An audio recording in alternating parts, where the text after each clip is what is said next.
The quiet hum of Carla's car engine filled the air as she cruised down the lonely stretch of Highway 70. The night was late, and exhaustion pressed heavily on her shoulders. She hadn't expected to be out this long. Work had kept her far past what she'd planned. Now, her only focus was getting home safely. Soft melodies from her playlist played in the background, offering a soothing contrast to the vast darkness surrounding her. Then, up ahead, a gas station came into view. A wave of relief washed over her. It was the first sign of civilization she had come across in miles. The bright fluorescent lights starkly cut through the inky black sky as Carla steered her gray Toyota Camry toward one of the pumps. The engine's gentle rumble faded into silence as she turned it off.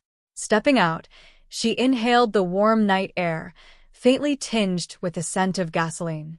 The station appeared almost abandoned, except for a young cashier inside, his attention locked on his phone. Carla swiped her card, started refueling, and glanced around, taking in the eerie silence. But she wasn't nervous. Not yet. Then, at first barely audible, she heard it, the distant growl of motorcycle engines. Her stomach dropped as the sound grew louder, closer. Within moments, 6 motorcycles roared into the station, their riders clad in worn leather jackets adorned with ominous patches. One by one, they lined up and then silence. Carla's pulse quickened. She could feel their eyes on her. Forcing herself to stay composed, she kept her gaze fixed on the gas pump. One of them, a tall man with a scruffy beard and mirrored sunglasses, swung off his bike and motioned to his crew. Laughter erupted from them, their voices carrying through the night. She couldn't make out their words, but the tone was unmistakable. The weight of their stares pressed down on her, but she focused on finishing up. As soon as the pump clicked off, she returned the nozzle and walked briskly toward the convenience store. But as she moved, she heard it, the heavy thud of boots following behind. The young cashier barely glanced up as she grabbed a bottle of water, paid, and headed for the door. Her heart pounded as she stepped outside. The bikers had shifted closer, their bodies forming a barrier between her and her car. The tall man leaned casually against his bike, arms crossed, a smirk playing on his lips.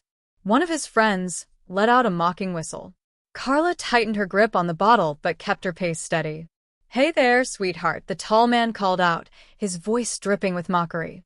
"Where you off to in such a hurry?" She ignored him, pressing the button to unlock her car. Sliding inside, she locked the doors instantly. A brief wave of relief washed over her, until the sharp slap of a palm against her hood made her jump. "Don't be rude now," the man taunted, leaning down to peer at her through the window.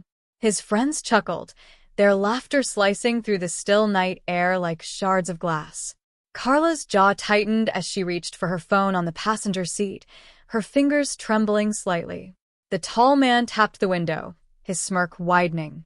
"What's the rush? Stay and chat with us," he teased. Carla's voice was firm. "I'm not interested. Let me go." His smirk faltered for just a second before he straightened, clearly unaccustomed to being dismissed. "You've got some attitude, lady," he muttered, his tone shifting. The group closed in, surrounding her car like a pack of wolves. The air felt thick, oppressive. Every instinct in her screamed, "Do something. Now." She rolled her window down just slightly and raised her phone. The screen lit up, showing a dialed 911. "Step away from my car," she said, her voice steady. The laughter died. The tall man's confident demeanor flickered.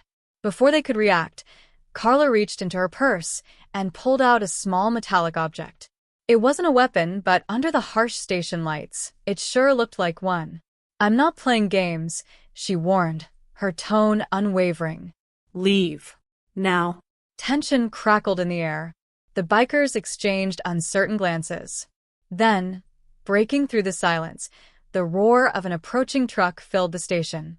Its headlights washed over the scene, revealing an older couple pulling into the lot. The bikers hesitated. The bravado they had worn so easily just moments ago now cracked under the weight of witnesses. "Let's go," the tall man muttered, cursing under his breath. One by one, they mounted their bikes, engines revving to life. Within seconds, they were gone, vanishing into the night like ghosts. Carla sat frozen, her hands trembling as they gripped the steering wheel. She took a deep breath, forcing herself to steady. She had faced them and won. As she drove away, adrenaline ebbed, replaced by something else. Strength. Empowerment. She had stood her ground in a moment that could have ended very differently. In the days that followed, she reflected on what had happened. She realized that her actions had not only protected her, but had sent a clear message, one that said she would not be intimidated. She began sharing her experience with friends and family, encouraging them to stand up against harassment and intimidation in all forms. Word spread, and before long, Carla found herself becoming an advocate, leading workshops in her community, teaching others how to handle similar situations. That night at the gas station had changed her. It had become more than just a terrifying encounter. It had become a turning point,